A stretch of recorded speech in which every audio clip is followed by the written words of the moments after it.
Assalamu алейкум, урматтуу Москва жергесинде жашап эмгектенип жаткан бир туугандар. Амансыздарбы? Максималдуу түрдө ушул видео менен бөлүшүп коюңуздар. Өмүрбек деген агаларыбыз мына 2014төн бери Кыргызстанга биздин мекендештердин аманаттарына жүктөрүн жеткирип берүү менен эмгектенип келишет экен. Кыргызстандын 7 областына жүктөрдү, аманаттарды жеткирип беребиз дейт. Кандай көлөмдө болсо дагы жеткирип берүүгө даярбыз дейт. Строй материал болобу, кандай нерсе болсо, чамадан болобу, ала корзинка болобу, каптарга салабызбы, бардык нерсени Кыргызстанга алып барып беришет. Анан атайын биз жаныма чакыртып эним бир 20% каржынат кылып берейин, скидка болсун биздин мекендештерге, таныган бар, таныбагандар бар деп атайын чакырыптыр. Мисалы бүгүн мындай кыйналган адамдар болсо дейт, Москвада кыйналган адамдар болсо, же ушул жактан Эксан катары Кыргызстанда бир майып болгон, же бир Эксанга муктаж болгон адамга жүгүн салган болсо, ошол жүгүн дейт аманатын бекерле жеткирип беребиз дейт да. Анан 20% скидка деле нормально, мындай жакшы эле чөнтөк болуп атат да. Мисалы мына бүгүн ошол Эксанга, Кыргызстанга мисалы могу жакта кыйналып калган мекендештердин жүгүнкө мына үчөөчү азыр гана алып келди. Агабыз менен сүйлөшөлүк. Ассаламу алейкум. Сизбы ака, иштериңиз жакшыбы? Жакшы, рахмат. Иштеп атасызбы? Иштеп атабыз, шүгүр Аллага. Мекендештердин жүгүнү жеринен алып келет экенсиз, подъездин алдынан. Турган адрестерин жиберишет. Барып алып кетебиз. Өзүм барам основной. Өзүм болсом жигиттерим барат. Барып чогулуп алып келишет. Бул жерге келип өзүбүз номерация коюп жазабыз. Жакшы болбой калган упаковкалайбыз бул жерде. Аты жөнүн жазып, номерлерин коюп деген. Складыңыз дагы мындай кургу экен, үстү жабык дегенде закрытый зона экен. Кыргызстанда да ошондой закрытый зоналарыбыз. Барган жүк ошол түшсө дагы мындай текшерилген жерлерде деле бүт ангарларга түшүп текшерилет. Анан дальше таратып кетет. Бишкектен нары, биягы Ысык көл, Нарынга чейин салабыз. Бишкектен нары, биягы Баткенге чейин жеткирип барабыз жүктөрдү. Бизде эми бир туугандар заринсе салып атыптыр, мына азыр эшикти түшүрдүк мисалычы.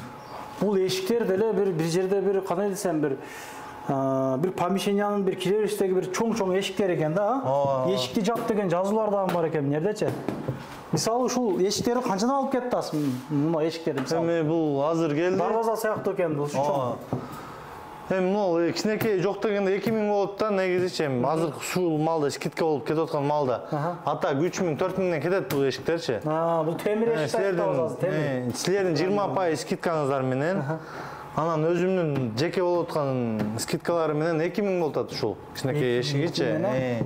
Себеби буну бир адам көтөрө албайт да, негизи. Жыгач эшиктердичи канчадан алып кетесиздер? Жыгач эшиктер 1,5 миңден болот. Азык учурда. Ону эшиктер, например, мына эшикти 1200 сомдон алып кетем, азык учурда скидка болуп аткан кезде. 1200дөнбү? Мына эшикчи.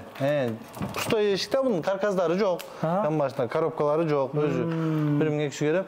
Бирок айнекей жооп жок бизде.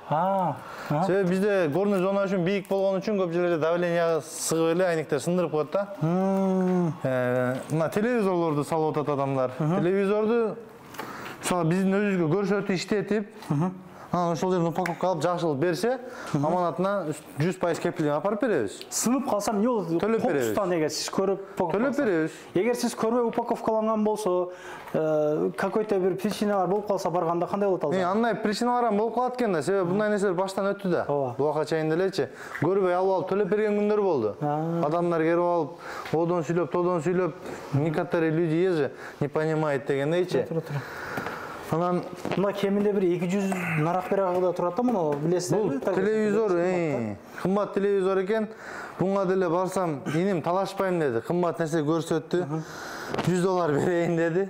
8000 сом. Ну 8,5 сом берди. Бул жерден эле сразу. Алып барып берип коем. Тынч алып барып бер, жакшы алып барып бер депчи. Болду экен, өзүмө көрсөттү, баласы көрүп жүргөн телевизор экен бул. Ошентип жакшы деп. Көп жерге бар талашпай атат. Адамдар уже өздөрү деле сен аны билип калыптыр. Негизичи. Мындан унча сом, мындан алып кетесиң деп. Керек адамдар чалат.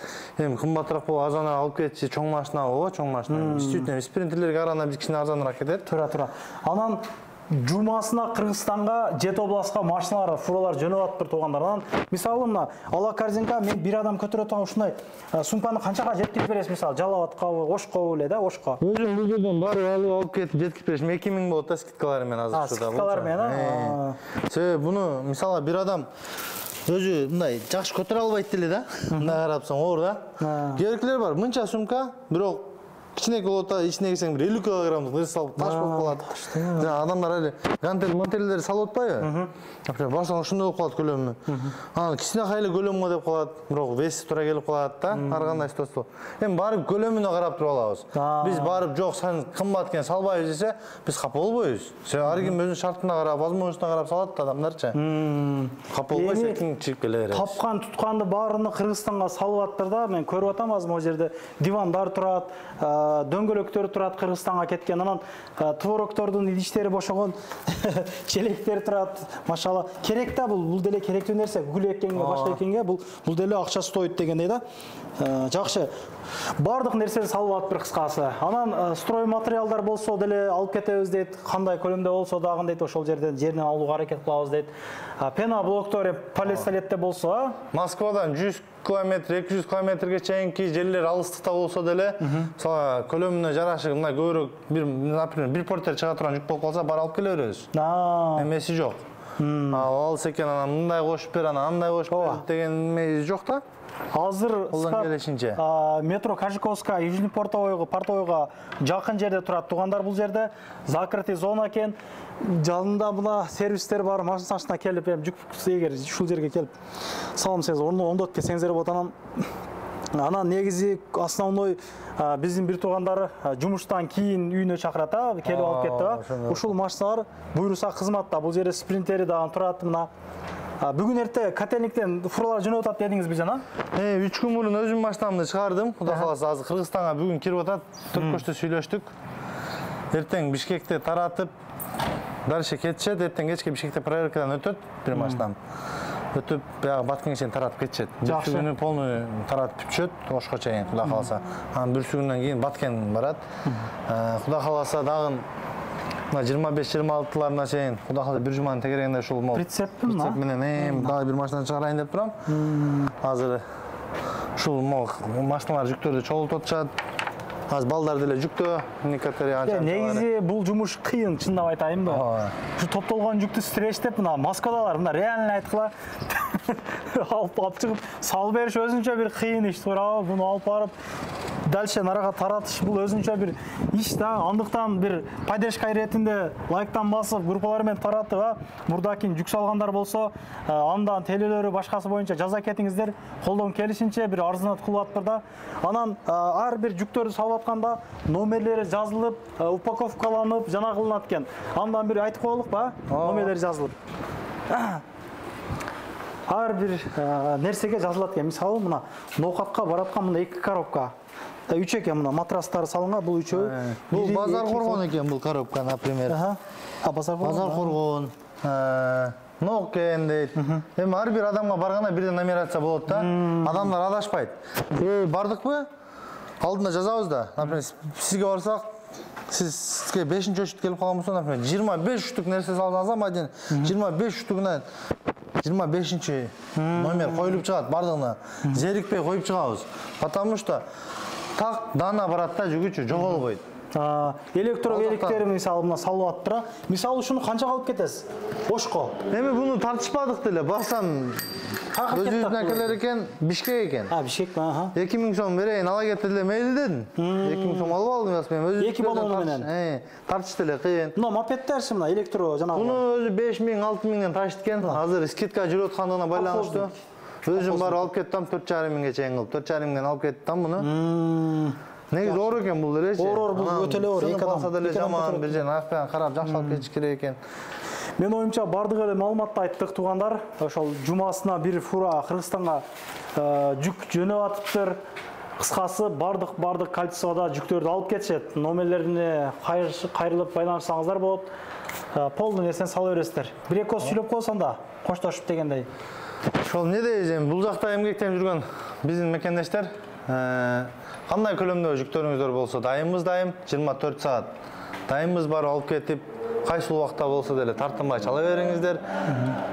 Кээ бирки биздин Кыргызстанда келип бул жакта эмгектенип жүргөн мекендештердин жакшы жүктөрү чыгып калат да. Анан алып кеткенге акчасы жок болуп калат, или койгонго местасы жок болуп калат. Ошол кездерде эле чалып кое бериңиздер. Биз барып алып келип складка коюп тура беребиз. Сиз кетире бериңиз. Мынакей мына малга пул болот десеңиздер, биз жеткирип бере беребиз. Аделе болор. Потому что Бул жерде баарыбыз айлыкта иштейбиз да. Тура. Бүгүн айлыгыбыз болбой калат. Туура. Бир жумадан кийин 10 күндөн кийин болуп калат да. Менде көп адамдар бар да андайчы. Ишеничтүү болуп калган уже. Бияга Баткенге чейин, бияга Ысык көл, Караколго чейин салып, аке же үкөм акчаны которуп коюм, алып барып болду. Алып барып эле таштап берип атабыз. Ишеничтүү болуп неме Ушул сөздөрүңүз жакты мына кайрымдуулук боюнча же бир жардамга муктаж адамдар болсо жүктөрүн бекер алып барып беребиз дегениңиз дагы жакты. Алла ыраазы болсун. Иштерине ийгилик каалайбыз. Ошондой туугандар, көрүшкөнчө бул программаны таратып койгоңуздар. Жакшылык күнөрү жолугуп жүрө берелик. Топтолуп калган жүктөрдү топтоп эле тура бербестен салып ийгилик туугандар. Көрүшкөнчө ассаламу алейкум. Салам алейкум. Анан дагы мекендештер кимдир бирөөлөрдө кирди чыкты маселелери болуп, ишеничтүү адамдарды таппай жаткан болсоңуздар, мен ушул жерге Сүйүн агамдын номерлерин коюп койгонмун. До конца айдайт, келгенден кийин 3 айга коюп берет, чыкпай туруп, чорныйдан, базадан текшерип берет. Ушул окшогон 7 орундуу Альфард Сиеналар менен чыгып келесиздер. Сүйүн кирди чыкты ушул жерге коюп койдум.